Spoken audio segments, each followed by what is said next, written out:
अनमोल वचन अखिल भारतीय संत मत सत्संग के संस्थापक और गृहस्थ में आनंद योग के जनक परम संत महात्मा परम पूज्य श्री यशपाल जी महाराज अर्थात परम पूज्य भाई साहब जी द्वारा प्रतिपादित इन अनमोल वचनों का पालन करना अति आवश्यक है। ये वचन हमारी गृहस्थ आध्यात्मिक साधना के लिए मूलभूत सिद्धांत हैं, जो इस प्रकार हैं। हम दुनिया की हर चीज की कीमत आंकते हैं, अपने मानव जीवन की कीमत भी जाने व परमात्मा की प्राप्ति हेतु साधना करें। मनुष्य योनि एक उपहार है, इसीलिए परमात्मा को धन्यवाद देते हुए आधा घंटा प्रातःकाल, आधा घंटा सायंकाल पूजा अवश्य करें। सत्संग, सतनाम व सद्गुरु को प्राथमिकता देते हुए इसी के आधार पर ध्यान योगाभ्यास अवश्य करें व गृहस्थ के कार्यों को परमात्मा का कार्य समझकर उसी की याद में संपन्न करें। हर समय ये ध्यान रहे कि गुरु कृपा द्वारा परमात्मा की पवित्र सत्ता का हमारी आत्मा में वास है, अतः मन में निरंतर अपने इष्ट देव का जाप करें। मान सम्मान की इच्छा ना करें व अपमान से दुखी ना हो। परमात्मा के अतिरिक्त किसी और का भय ना करें। दूसरों की बुराई न करें, न सुने, सत्य व मधुर बोलें, अश्लील शब्द मुंह से ना निकालें, सभी से नम्रतापूर्ण व सुंदर व्यवहार करें। धर्म पत्नी के अतिरिक्त अपने से बड़ी से माता जैसा, बराबर की से बहन जैसा व छोटी से पुत्री जैसा व्यवहार करें। सांसारिक जीवन यापन की आवश्यकताएं अंतहीन है, इसलिए अधिक से अधिक समय सत्संग में व धन परोपकार में खर्च करें। याद रखें, न स्त्री माया है, न धन दौलत, न ही परिवार। माया वह है जो हृदय को परमात्मा से दूर हटा दे। अतः निरंतर सत्संग और सद्गुरु की शरण में रहने का प्रयास करें। भोजन अपने इष्ट को अर्पण कर प्रसाद रूप में परमात्मा की याद में करें। रात्रि में सोने से पहले अच्छे बुरे कार्यों का आत्मनिरीक्षण कर उसका समुचित पश्चाताप करते हुए ध्यान करें व प्रभु की गहरी याद में ही विश्राम करें। परमात्मा तू ही है, तेरी इच्छा पूर्ण हो।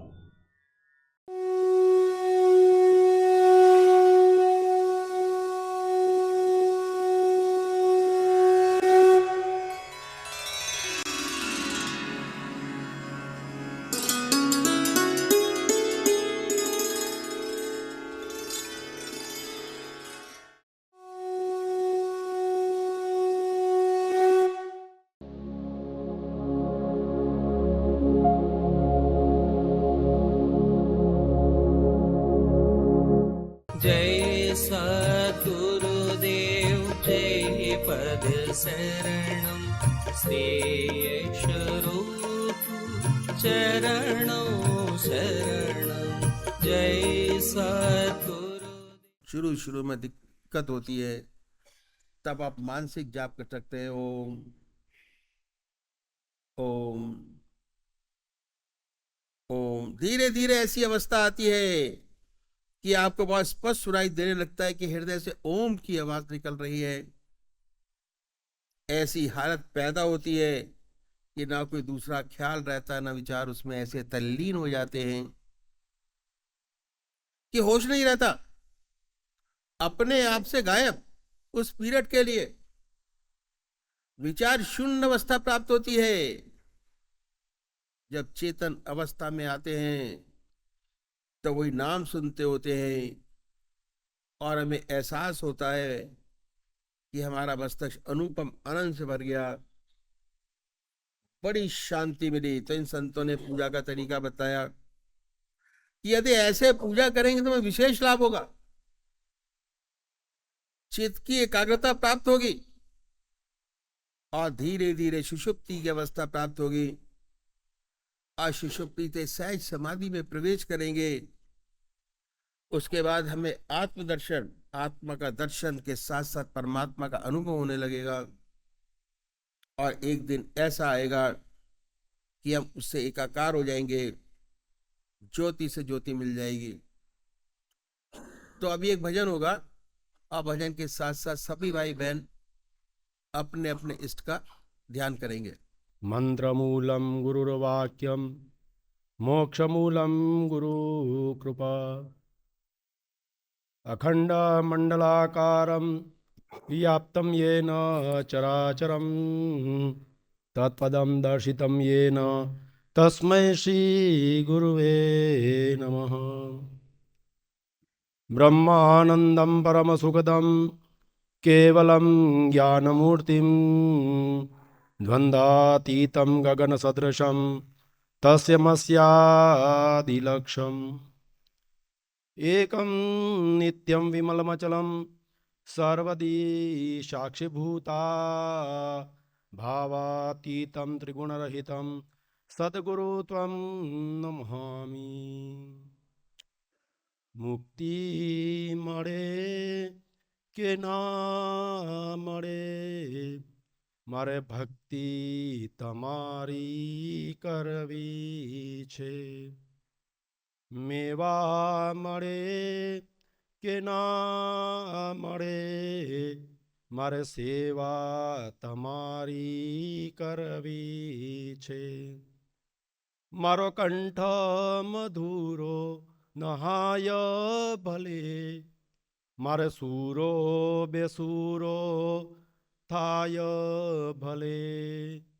મારો કંઠ મધુરો નહાય ભલે મારો સૂરો બેસૂરો થાય ભલે। શબ્દ મળે કે ના મળે મારે કવિતા તમારી કરવી છે। શબ્દ મળે કે ના મળે મારે કવિતા તમારી કરવી છે। મુક્તિ મળે કે ના મળે મારે ભક્તિ તમારી કરવી છે। આવે જીવનમાં તડકાને છાયા સુખના કે દુઃખના પરછાયા। આવે જીવનમાં તડકાને છાયા સુખના કે દુઃખના પરછાયા। મારે કાયા રહે કે ના રહે મારે માયા તમારી કરવી છે। મારી કાયા રહે કે ના રહે મારે માયા તમારી કરવી છે। મુક્તિ મળે કે ના મળે મારે ભક્તિ તમારી કરવી છે। મુક્તિ મળે કે ના મળે મારે ભક્તિ તમારી કરવી છે। જ્યારે અંત સમય મારો આવે પ્રભુ ત્યારે રેજો આને નો ને સામે પ્રભુ। જ્યારે અંત સમય મારો આવે પ્રભુ ત્યારે રેજો આને નો ને સામે પ્રભુ। શરણે તમારે આવીને પ્રભુ મારે જીવની આ મુક્તિ કરવી છે। શરણે તમારે આવીને પ્રભુ મારે જીવની આ મુક્તિ કરવી છે. મુક્તિ મળે કે ના મળે, મારે ભક્તિ તમારી કરવી છે. મેવા મળે કે ના મળે, મારે સેવા તમારી કરવી છે. મારે પૂજા તમારી કરવી છે.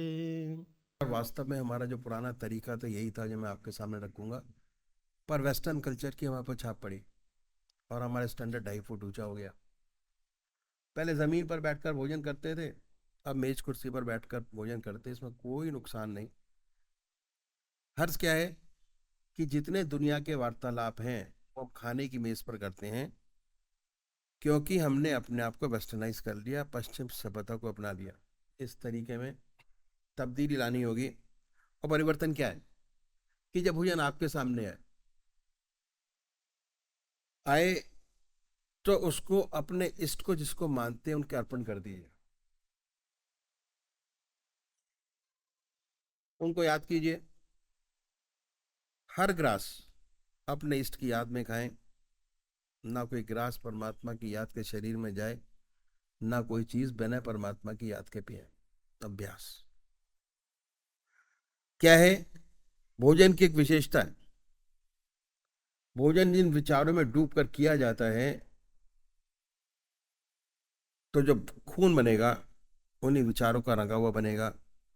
अगर आप भोजन ईश्वर की याद में करेंगे, दिन में जब भी खा लिए होंगे, ऑटोमेटिक परमात्मा की याद आएगी. भक्ति के लिए जब तक खून बदल नहीं जाता, भक्ति नहीं आती. भगवान श्री कृष्ण ने गीता में साधक की दृष्टि से 4 विशेष बात बतलाई. पहली आहार की शुद्धि, दूसरी विहार की शुद्धि, तीसरा अभ्यास. तो यह है आहार की शुद्धि जो हमें करनी है. इन संतों ने बड़ा आसान तरीका बताया आहार शुद्ध करने का. क्या है कि कैसे सहूलियत से हो जाए. यदि इस तरीके से भोजन करेंगे तो जो खून बनेगा परमात्मा की याद का रंगवा बनेगा, और जब भी हम खाली होंगे ऑटोमेटिक परमात्मा की याद आएगी. दूसरी तरफ में जाएगा ही नहीं, क्योंकि आप भोजन परमात्मा की याद में डूब के कर रहे हैं. और पूजा में भी परमात्मा की याद करते हैं. तो ये आधा घंटा दोपहर भोजन का, आधा घंटा रात्रि भोजन का समय ऑटोमेटिक परमात्मा पूजा में बदल जाएगा. बात क्या है कि इन संतों ने बड़ा भारी जोर दिया स्वादेंद्रिय निग्रह के ऊपर. जब तक स्वाद पर कंट्रोल नहीं हो पाता, तब तक आत्मा की सारी इंद्रियों पे कंट्रोल नहीं हो पाता. स्वाद पर कंट्रोल करने का बड़ा रैशनल सुंदर तरीका इन संतों ने बताया.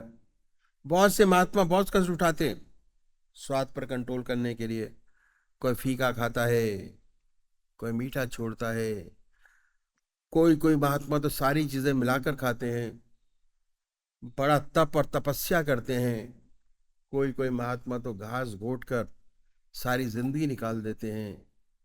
हमारे सदगुरुओं ने बड़ा रैशनल तरीका बताया कि परमात्मा की याद में डूबकर भोजन कीजिए. ऑटोमेटिक स्वादेंद्रिय निग्रह हो जाएगा. स्वादों से आप ऊपर उठ जाएंगे. अब आपके पूजा के 2 घंटे हो गए. आधा घंटा सुबह पूजन, आधा घंटा सायंकाल पूजन, आधा घंटा दोपहर भोजन, आधा घंटा रात्रि भोजन का. उसके बाद आगे देखा कि कौन सा समय ऐसा है जो हमारे पास खाली है. तो ये हुआ कि हर मनुष्य सोता है. और सोने में 6 घंटे 8 घंटे सब लगाते हैं. अगर सोने से पहले 20 मिनट परमात्मा को दें तो बहुत बड़ी बात हो जाएगी. 20 मिनट ज्यादा नहीं समय चाहिए, 20 मिनट. विहार की शुद्धि हो जाएगी. भगवान श्री कृष्ण ने विहार की शुद्धि पर बड़ा भारी जोर दिया. कैसे होगी? इसका तरीका इन संतों ने बताया जो ग्रस्त में हुए। जब दुनिया के सारे काम समाप्त हो जाएं आपके, अपनी चारपाई पे बैठिए और बैठने के बाद दो काम कीजिए। आसन लगाने की जरूरत नहीं है। पहला आत्मनिरीक्षण, जो दिन में आपने काम किया उसको सोचिए, अपनी आत्मा से पूछिए कि आपसे कोई अच्छा काम बना क्या, ऐसा काम जिससे दूसरी आत्मा प्रसन्न हुई हो। अगर ऐसा कोई परोपकार का काम आपसे बना है, वो अपने इष्ट देव के अर्पण कर दीजिए कि हे प्रभु, आपने मौका दिया, आपकी दया कृपा से हो गया।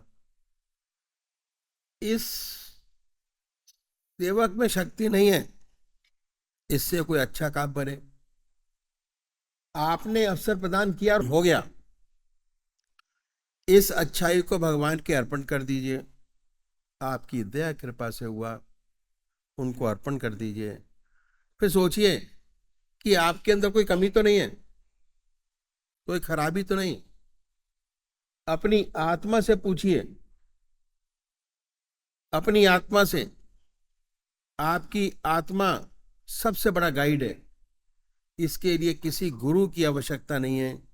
अगर आपकी आत्मा कहती है कि हमारी जिंदगी में झूठ है, कपट है, हमारी जिंदगी में काम है, क्रोध है, लोभ है, मोह है, अहंकार है, अगर ऐसी कोई चीज नजर आती है, उसके लिए प्रायश्चित करना बहुत आवश्यक है।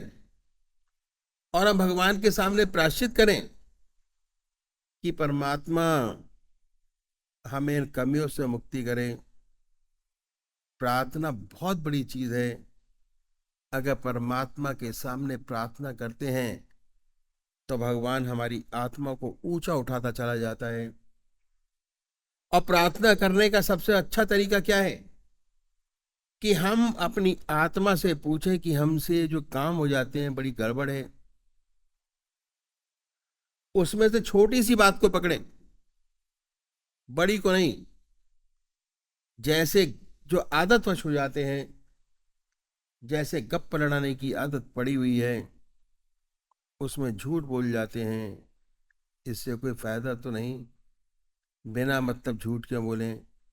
अगर आपकी आत्मा दुखी होती है तो ऐसी छोटी छोटी बातों को पकड़िए, परमात्मा से प्रार्थना कीजिए कि हे प्रभु, हमें ऐसी शक्ति प्रदान करो कि कल से ये छोटी सी खराबी न हो।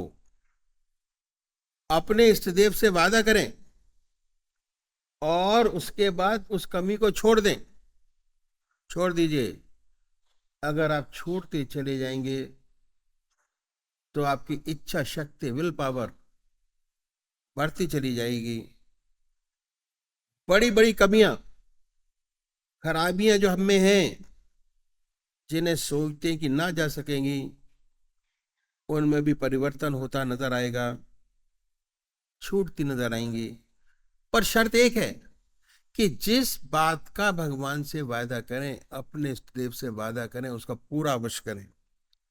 अगर पूरा करेंगे तो इच्छा शक्ति बढ़ेगी। वादा न करना अच्छा है, लेकिन वादा करें, उसके बाद पूरा करें। वादा करें, इच्छा शक्ति बढ़ाएं, बढ़ती चली जाएगी। इसके बाद अपने इष्ट देव का ध्यान कीजिए। जब ध्यान लग जाए, उसी के ध्यान में सो जाइए, याद करते करते। क्या है ये अभ्यास? अगर ये अभ्यास करेंगे तो इसके विशेष लाभ आपको मालूम होंगे।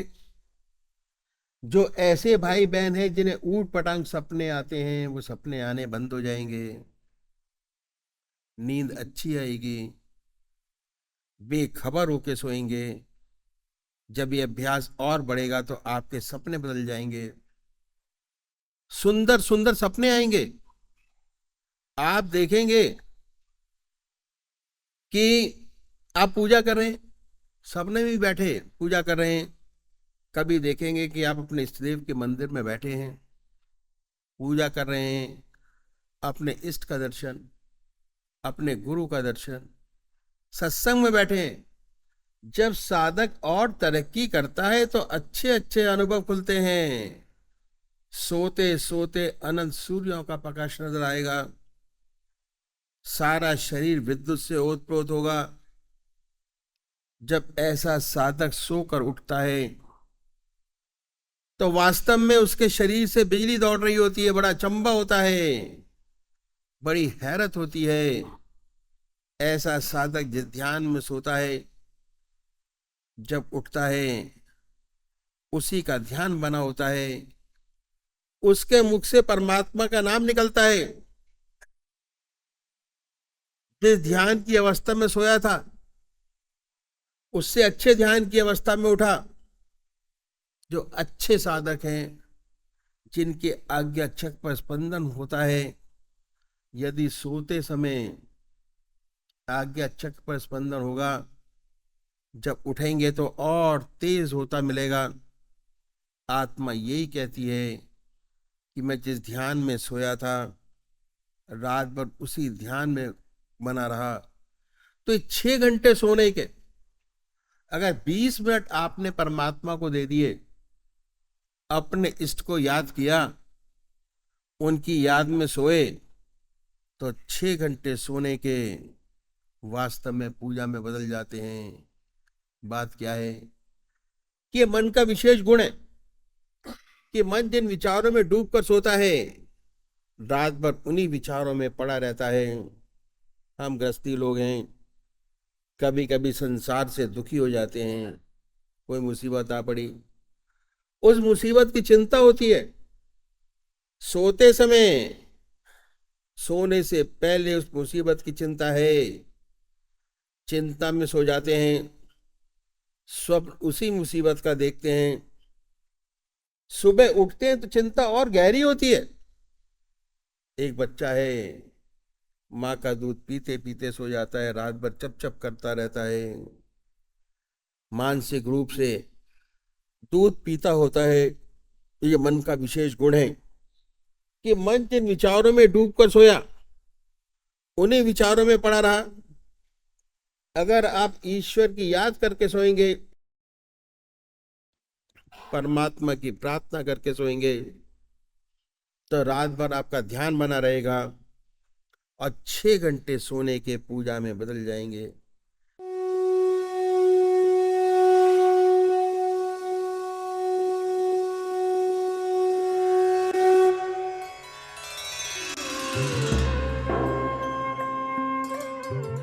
ध्यान योग के कार्यक्रम आनंद योग से निशुल्क जुड़ने के लिए संपर्क करें 9810239677।